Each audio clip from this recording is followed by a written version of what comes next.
저는 장례 학교를 미국에서 다녔습니다. 우리나라보다는 훨씬 일찍이 하나의 직업군으로 국가 자격 시스템 제도 내에서 일정한 자격을 부여받은 사람이 행할 수 있도록 규정되어져 있습니다.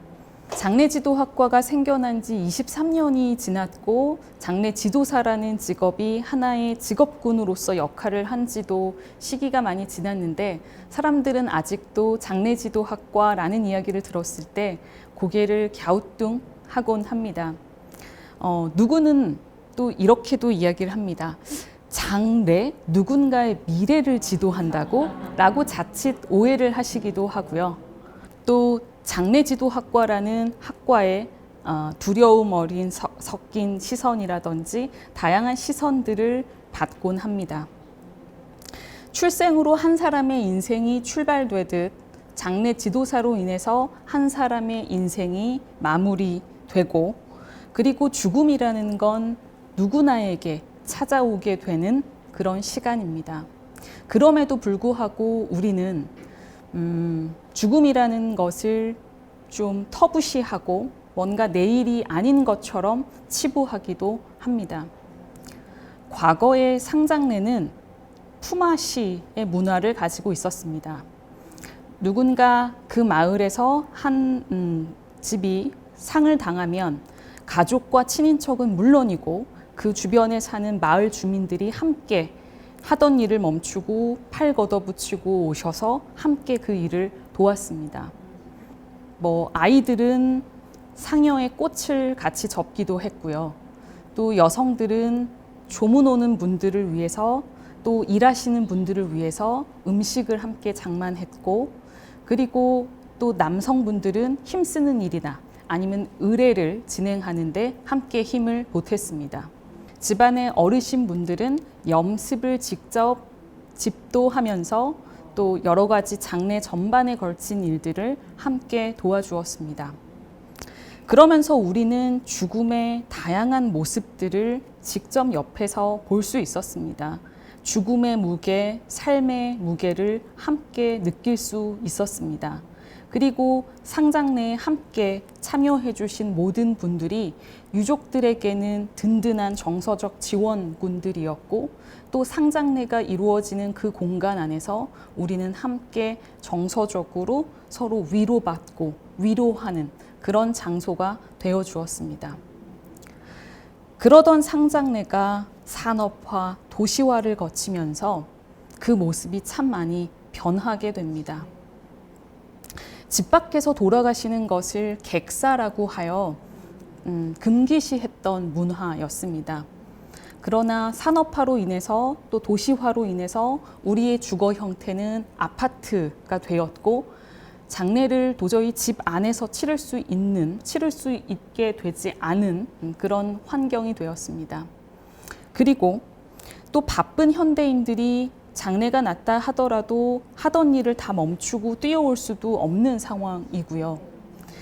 그리고 작아지고 분절된 가족 구조가 확산되면서 집 안에서 장례를 집례할 수 있는 어르신들이 부재하게 됩니다. 그러다 보니 이전처럼 상장례를 치를 수 없게 되는 것이죠.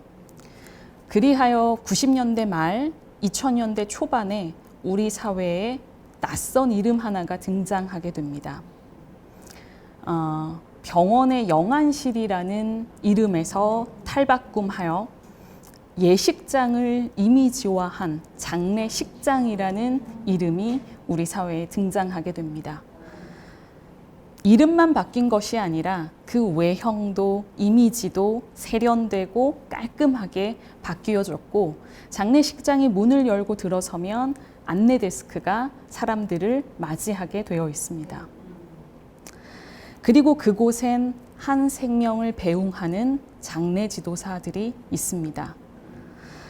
고인을 이송하고 안치하고 지금과 같은 또 코로나 상황에서 현장을 신속하게 대응하고 장례 상담이라든지 유족의 심리 상담뿐만 아니라 장례 용품의 관리, 그다음에 장사 행정 업무, 그리고 장사 방법에 따른 여러 가지 안내와 예약 등등등 장래 전반에 걸쳐서 총체적인 역할을 안내해주고 상담해주는 전문 직업인입니다.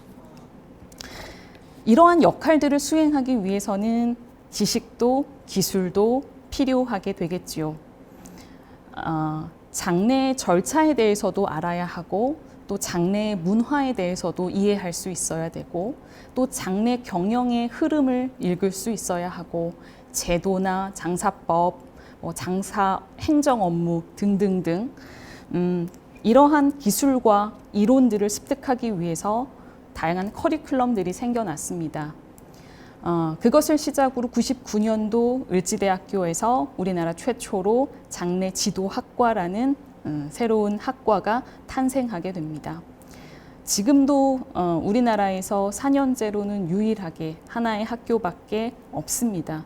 그로 인해서 많은 장래 지도사들이 젊어졌고 또 지금 현재 전국에서 장래 전반에 걸쳐서 여러 가지 중추적인 역할들을 해주고 있습니다. 저는 장래 학교를 미국에서 다녔습니다.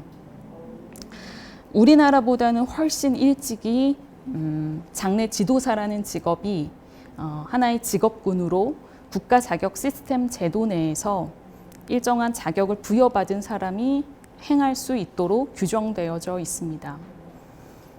우리나라와는 이제 장례 문화가 서양과는 좀 많이 다릅니다.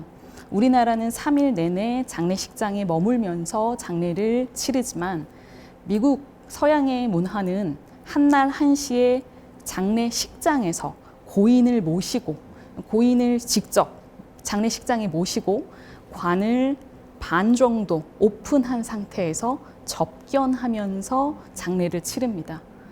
많은 다양한 사람들과 접견을 하기 때문에 이것이 이제 공중보건위생상 유해하지 않도록 부패를 지연시키는 인바밍이라는 처리 과정도 거쳐야 하고요. 또 고인의 생전의 모습들을 자연스럽게 연출함으로써 또 접견하는 조문객, 가족분들이 또 편안한 마음을 가지고 그 고인을 마지막으로 기억할 수 있습니다. 문화에 따른 차이로 인해서 장례 지도사가 하는 역할과 과정들은 좀 차이가 있겠지만 중추적으로 하는 역할들은 우리나라와 크게 다르지 않습니다. 2000년도 초만 하더라도 사람들은 이제 여성인 제가 장례 지도사 공부를 한다거나 이쪽 분야에서 일을 한다라고 하면 사람들이 흠칫 놀라곤 했습니다. 그리고 저희 할머니 아직도 살아계시지만 시집은 다 갔다. 이런 말씀, 이런 우려 섞인 말씀들 하시곤 했습니다.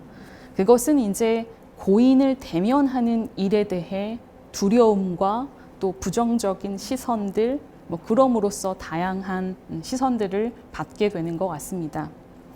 그 중에서도 염습 업무가 조금 부정적으로 인식이 된 것은 일부 소명의식이 전혀 없는 일부 분들이 경제적 이득을 취하기 위해서 행했던 잘못된 관행에서 비롯됩니다.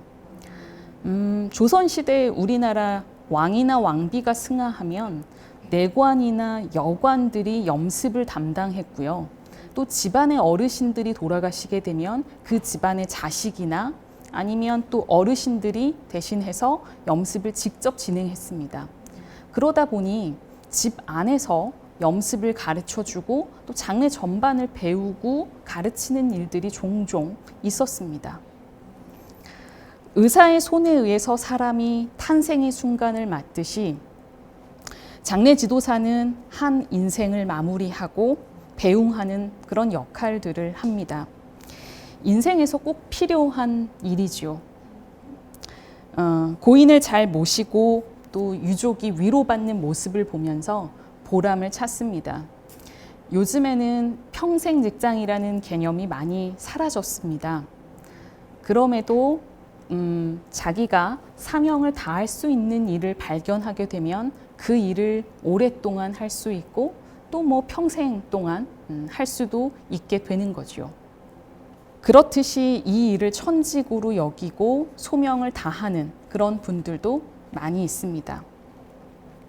우리 사회는 고령 사회에 접어들면서 죽음을 맞이하는 이별의 순간의 모습들도 굉장히 많이 변했습니다.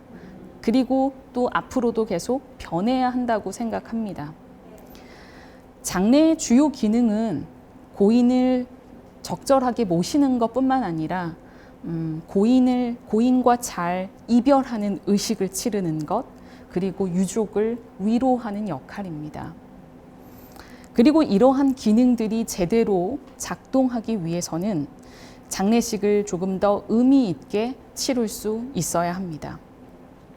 예법과 격식도 중요하겠습니다만 고인이 원하던 뜻하던 바를 최대한 받들어서 세상과 제대로 이별할 수 있도록 도와주어야 합니다. 삶의 유한함 끝에서 고인을 보내는 사람들의 위로와 격려가 자칫 재화로만 판단되는 상황은 경계되어야 합니다. 고인이 원하신다면 수의 대신에 아끼던 좋아하는 옷 한 벌 입고 가셔도 상관없습니다. 그리고 요즘에는 매장을 거의 안 하시고 화장들 많이 하시는데 화장 후에 풍수지리적으로 좋은 장지가 아니어도 자연으로 회귀하셔도 상관없습니다. 찾아오시는 조문객들 분들의 조의금 대신 조의금 받지 않더라도 고인이 살아생전에 좋아하셨던 소박한 음식 함께 나누면서 감사의 인사 나눌 수 있습니다. 뿐만 아니라 고인이 살아생전에 좋아하셨던 대중가요 함께 들어도 좋고요.